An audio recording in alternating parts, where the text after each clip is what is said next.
जय श्री कृष्ण। प्रिय भक्तों, आप सभी को पुत्रदा एकादशी 2026 की ढेरों शुभकामनाएं। आज के इस वीडियो में हम बात करेंगे कि इस वर्ष 2026 में पुत्रदा एकादशी का व्रत कब करना है। एकादशी का व्रत अलग अलग प्रकार से किया जाता है। प्रत्येक एकादशी का अलग विधान होता है, अलग विधि होती है, जिसकी जानकारी पुराणों में प्राप्त होती है। वहीं से आपके लिए लेके आए हैं कि जो आने वाली एकादशी है, इसकी पूजा का विधान क्या है, इसके व्रत का विधान क्या है, कैसे व्रत करना चाहिए, व्रत में क्या आहार खाना चाहिए, कैसे व्रत शुरू करना चाहिए, इसके नियम क्या हैं, दशमी तिथि के नियम क्या कहे गए हैं, पद्म पुराण में इसकी महिमा क्या बताई गई है, क्या वर्णन आता है, क्यों ये एकादशी करनी चाहिए, इस एकादशी का सर्वाधिक पुण्य कैसे है। आप जानते हैं इस एकादशी पर किया गया स्नान, दान, जप, होम, व्रत सब सर्वाधिक पुण्य देने वाला है। इस एकादशी का लाभ लेने के लिए जितना हो सके आपको दान करना चाहिए, जितना हो सके उतना जप करना चाहिए और एकादशी का व्रत करना चाहिए।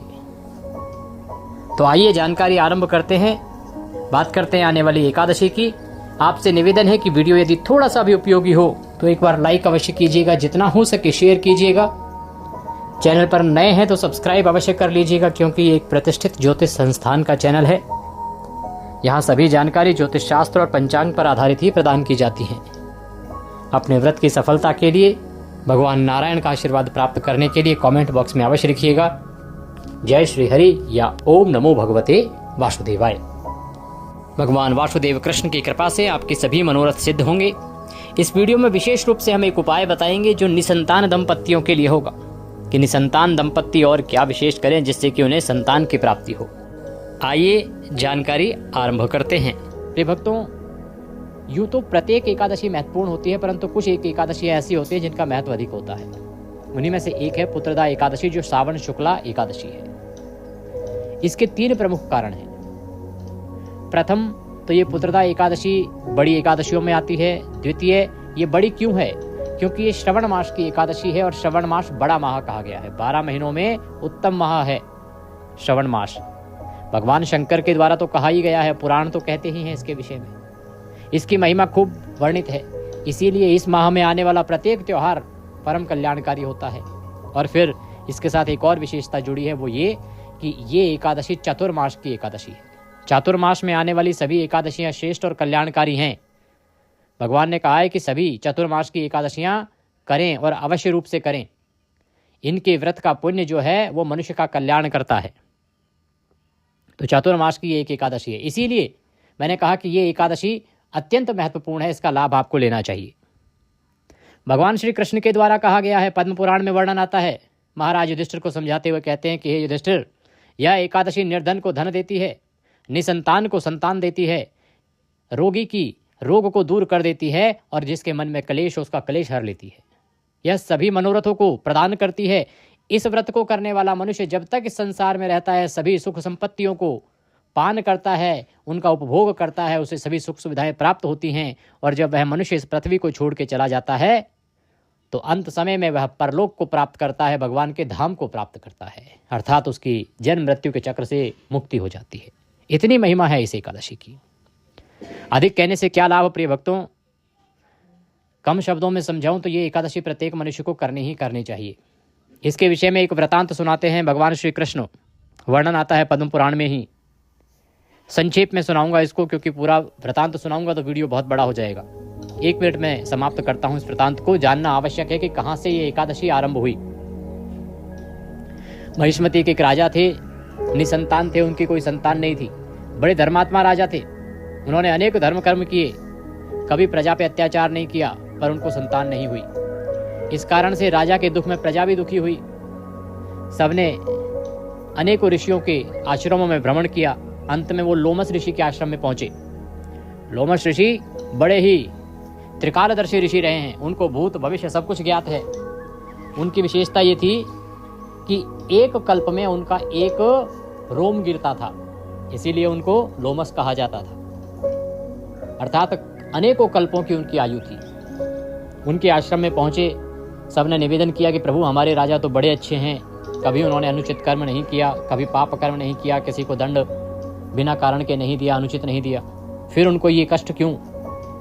ऋषि ने ध्यान लगाया, ज्ञात किया कि हाँ पिछले जन्म में राजा से क्या गलती हुई थी, क्या त्रुटि हुई थी और कैसे किस पुण्य के फल से, एकादशी के पुण्य के फल से वो राजा हुआ और किस पाप के कारण उसको ये दुख प्राप्त हो रहा है। तो फिर उससे उपाय जब पूछा गया तो ऋषि लोमस कहने लगे कि श्रवण मास के शुक्ल पक्ष में जो एकादशी आती है जिसे पुत्रदा एकादशी कहते हैं, इस एकादशी के व्रत में ये शक्ति है कि राजा को संतान प्राप्त हो सकती है, पुत्र प्राप्त हो सकता है। यदि सभी लोग इस एकादशी का व्रत करें, उसका पुण्य राजा को अर्पित करें, तो इससे राजा का यह पाप भी नष्ट हो जाएगा और उससे संतान की प्राप्ति भी हो जाएगी।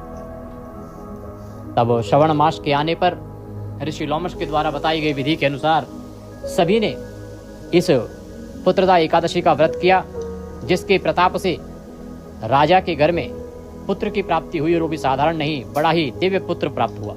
और तभी से ये जो व्रत है ये इस संसार में प्रचलित हुआ। उसके बाद ये व्रत किया जाने लगा। प्रत्येक मनुष्य को ये व्रत करना चाहिए। अब प्रश्न उठता है जी कि व्रत करना कैसे चाहिए। प्रिय भक्तों, ये जो व्रत है ये एक त्रिदिवसीय विधान है, 3 दिन का विधान है। अगर आप महात्मा में सुन रहे हैं तो भगवान शंकर ने भी कहा है कि ये 3 दिन का विधान है, इसमें 3 दिन के नियम होते हैं। प्रथम दिवस जो है वो दशमी के दिन का नियम होता है, व्रत के एक दिन पूर्व का। उस दिन आपको कुछ त्याग करने होते हैं, जिसमें मसूर की दाल का त्याग है। इस दिन आपको लहसुन प्याज आदि भी नहीं खाना चाहिए। हरी पत्तेदार सब्जियों का त्याग कहा गया है। हरी पत्तेदार सब्जियां हमें इस दिन नहीं खानी चाहिए। इस दिन प्रिय भक्तों शहद का भी त्याग कहा गया है, शहद का प्रयोग भी नहीं करना चाहिए। दशमी तिथि को कांसे के पात्र का प्रयोग वर्जित कहा गया है, अर्थात कांसे की किसी वस्तु का उपयोग नहीं करना, ना भोजन बनाने के लिए, ना भोजन करने के लिए, ना भगवान को भोग लगाने के लिए। इस दिन विशेष रूप से ध्यान करके जो भी माताएं बहनें बाल धोना चाहती हैं, शुद्धि के लिए सर धोना चाहती हैं, वो इसी दिन बाल धो लें, क्योंकि एकादशी और द्वादशी दोनों दिन बाल धोना वर्जित होता है। तो आपको बाल इसी दिन धोने चाहिए। और अगर कोई वार दोष आ रहा हो, कोई ऐसा वार आ रहा हो जिस पर बाल धोना मना हो, तो जो जल है जिससे आपने बाल धोने उसमें थोड़ा सा कच्चा दूध डाल लीजिएगा। साबुन शैम्पू का प्रयोग न कीजिएगा, इससे वार दोष मिट जाएगा और उससे आप बाल धो लीजिएगा। इससे आपका वार दोष भी मिटेगा और शुद्धि भी हो जाएगी। इसके बाद ब्रह्मचर्य धारण कर लेना चाहिए। दशमी तिथि को ही ब्रह्मचर्य का पालन हमें पारण तक करना चाहिए। एक वक्त का अन्न आहार कहा गया है, तो जिनके लिए संभव है नियम वो पालन करें कि दशमी तिथि को एक समय ही अन्न खाएं। दोपहर के बाद अन्न खाना वर्जित कहा गया है। अब आप अपने स्वास्थ्य के अनुसार इसमें निर्णय लें। जो इस नियम का पालन कर पाएँ वो अवश्य करें, जो ना कर पाएँ तो आप भोजन कर सकते हैं, फल आहार आदि ले सकते हैं। इन नियमों का पालन करते हुए दशमी तिथि को व्यतीत कीजिए। रात्रि काल को दंत धावन करके सोना चाहिए, जिससे कि आपके मुंह में किसी प्रकार का अन्न आदि ना रहे। और अगले दिन एकादशी व्रत वाले दिन सूर्योदय से पहले उठ जाना चाहिए। सूर्योदय से पहले उठ के स्नान आदि कीजिए, स्वच्छ वस्त्र धारण कीजिए। स्नान कर रहे हैं तो जल में थोड़ा सा गंगा जल मिला के स्नान करेंगे तो अति उत्तम रहेगा। इस दिन आपको टूथपेस्ट और मंजन का प्रयोग करने से बचना चाहिए, क्योंकि ये नमक और केमिकल से बने होते हैं। इससे आपका व्रत खंडित होता है। यदि आपके पास व्रत वाला मंजन है तो आप उसका उपयोग कर सकते हैं, या आपके पास किसी पुष्प का पाउडर है तो उससे भी आप मंजन कर सकते हैं, या उंगली से आप अपने दांत साफ कर सकते हैं। ना तो इस दिन दातुन का प्रयोग होना चाहिए और ना ही ये जो साधारण टूथपेस्ट या मंजन आते हैं उनका। स्नान आदि से निवृत्त होकर स्वच्छ वस्त्र धारण कीजिए। अगर रविवार का दिन ना हो तो माता तुलसी की पूजा एकादशी के दिन करना उत्तम है, और रविवार का दिन हो तो फिर आपको नहीं करनी है। भगवान सूर्य को जल अवश्य दीजिएगा। इसके बाद आपकी एकादशी की जो पूजा है उसके लिए आप आसन लगा के बैठ जाइएगा। सामग्री क्या क्या चाहिएगी? सामग्री के रूप में सबसे पहले तो भगवान का चित्र, प्रतिमा या स्वरूप आपके पास होना चाहिए। उनको स्थापित करने के लिए एक चौकी की आवश्यकता होगी। चौकी पर बिछाने के लिए पीले वस्त्र की आवश्यकता होगी। उन्हें अर्पित करने के लिए रौली मौली, पान सुपारी, लौंग इलायची, धूप दीप, इत्र, जनेऊ, गंगाजल, दूध, दही, शक्कर, ये सामग्री आप अवश्य लीजिए। थोड़ी सी दूर्वा लीजिएगा। दूर्वा का इसके लिए बड़ा कल्याणकारी उपयोग कहा गया है। ये प्रयोग हमें अवश्य करना है। दूर्वा दल आप अर्पित करेंगे। जो लौंग इलायची हैं वो 5 लौंग 5 इलायची ले लीजिएगा। 2 सुपारी की आवश्यकता होगी। पान के पत्ते 2 दिन की पूजा में 2 अलग अलग लगेंगे। इस प्रकार से ये सारी सामग्री एकत्र कीजिए। जो पूजा स्थल है आपके यहाँ पे वो सारी सामग्री एकत्र करके और वहाँ पर आसन लगा के बैठ जाइए, पूर्व दिशा की ओर मुख करके या उत्तर दिशा की ओर मुख करके। एक लोटा लीजिए तांबे का, उसमें पहले थोड़ा गंगाजल भरिए, फिर शुद्ध जल भरिए। उस लोटे में से थोड़ा सा जल किसी दूसरे गिलास, कटोरी या लोटे में डाल लीजिए। जो थोड़ा सा जल आप डालेंगे वो आपकी आचमनी के लिए प्रयोग होगा। और ये जो लोटा है, इससे आप भगवान का पूजन करेंगे। लोटे में जो जल है, इस जल के छींटे फूल के माध्यम से उस सामग्री पर दीजिए, उस स्थान पर दीजिए। इससे वो स्थान शुद्ध होगा, सामग्री पवित्र हो जाएगी। ओम पवित्र पवित्रवांग सर्वांगस्थांगतोपि वाम यह स्मरेत पुंडरीकाक्षम सभयंतरः शुचिः ओम पुनः तुम तुम। इस प्रकार से आपने स्थान को शुद्ध किया, सामग्री को पवित्र किया। अब चौकी लगाइए, उस पर पीला वस्त्र बिछाइए। भगवान की प्रतिमा, तस्वीर जो भी आपके पास है उनको विराजमान कीजिए। उनके सामने दीपक रखिए। घी का दिया रख रहे हैं तो सीधे हाथ की ओर, तेल का दिया रख रहे हैं तो उल्टे हाथ की ओर, और दीपक की विपरीत दिशा में धूप रखिए। इस प्रकार से आपने भगवान की स्थापना करनी है। इस दिन आप कलश भी स्थापित कर सकते हैं। पुराण में वर्णन आता है कि आप कलश पंच पल्लव लगा के स्थापित करें और उसके साथ ही भगवान नारायण का पूजन करें। जिनके लिए संभव हो वो इस विधि से करें, अन्यथा आप केवल भगवान का चित्र स्वरूप रख के भी पूजन कर सकते हैं। आपके पास भगवान का शालिग्राम स्वरूप है तो आप उनका पूजन करें। ये इस चातुर्मास एकादशी पर बहुत ही श्रेष्ठ कर कहा गया है। जो आचमनी के लिए आपने अलग से जल लिया होगा, लोटे में से अलग रखने को हमने जो कहा था, उससे 1 चम्मच जल हाथ पे लीजिए, हाथ धो लीजिए। हस्तो प्रक्षालनम। हाथ धोने के बाद 1-1 चम्मच जल आप आचमनी करेंगे।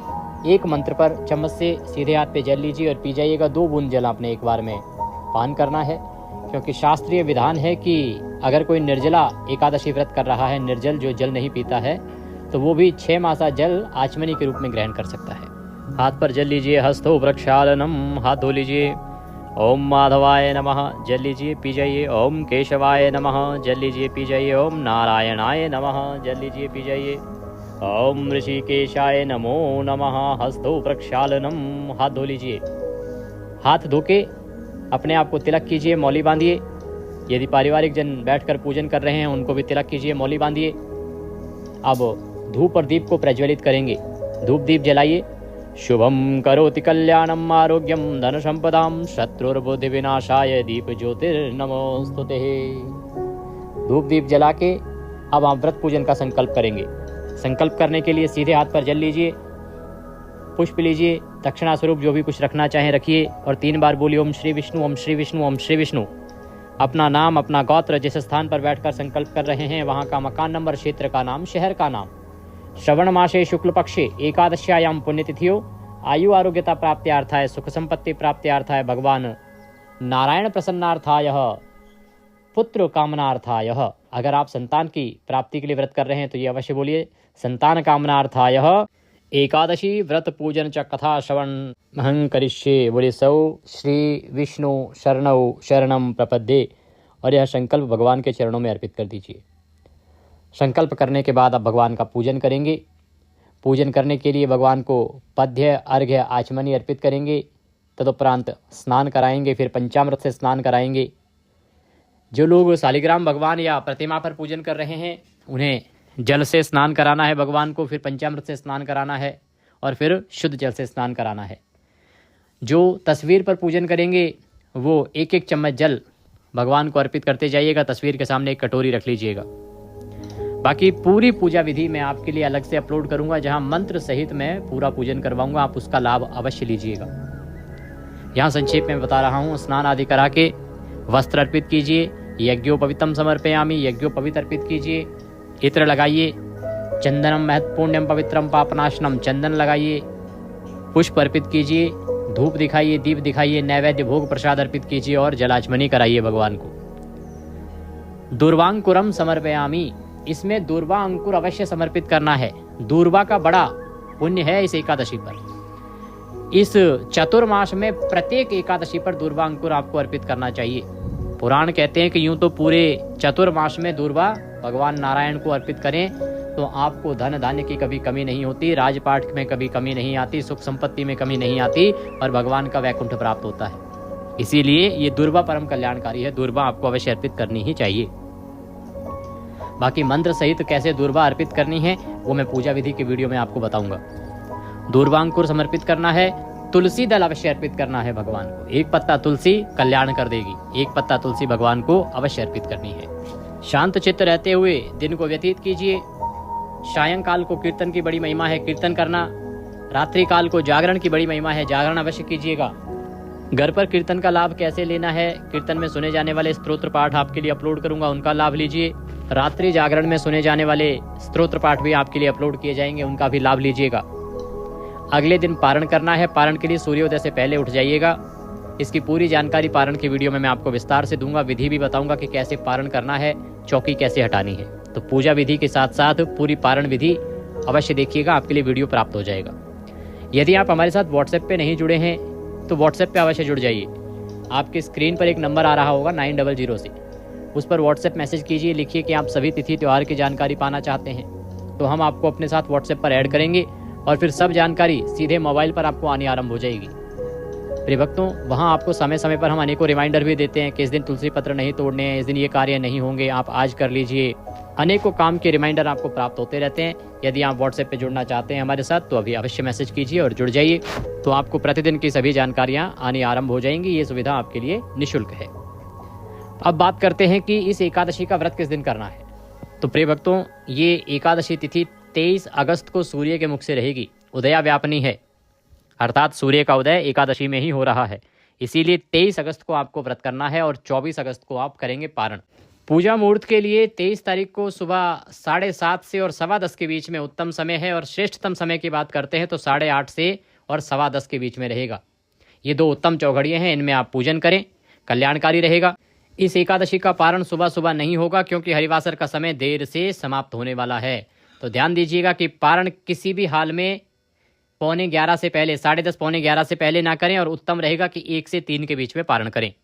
बाकी जानकारी के लिए हमारे चैनल पर जुड़ जाइए, अभी सब्सक्राइब कीजिए, जिससे कि सभी जानकारियाँ आपको प्राप्त होती रहें। और व्हाट्सएप पर जुड़कर भी सभी जानकारियाँ प्राप्त कर सकते हैं।